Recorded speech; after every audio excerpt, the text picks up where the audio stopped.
Après 3 mois de consultation, des cahiers de doléances et près de 2 millions de contributions, l'heure est à la première restitution du grand débat national.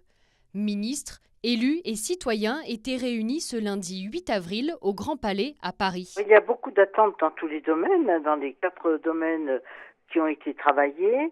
Notamment, on a bien souligné l'urgence écologique, la nécessité de revoir nos pratiques, la question fiscale. Le fait que, on ne doit pas continuer à augmenter la pression fiscale de manière désordonnée. Les avis sont partagés. Je ne parle pas des gens qui étaient présents, mais d'autres maires que j'ai rencontrés et qui, dans un sens, sont à la fois rassurés et inquiets parce qu'ils disent qu'il ne s'agit pas que maintenant les résultats soient déceptifs. Loin de Paris, les communes rurales sont aussi concernées. Il y a quelques mois, à ce même bureau, le maire de Chana relisait les cahiers de doléances de sa commune.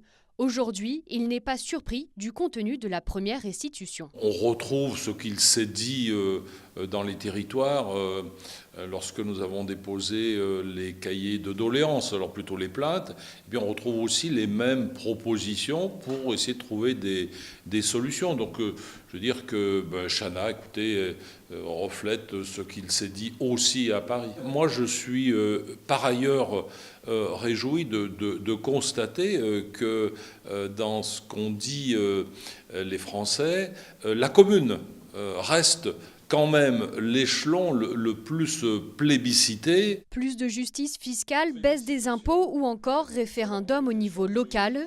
Reste à savoir comment cette première synthèse sera mise en application.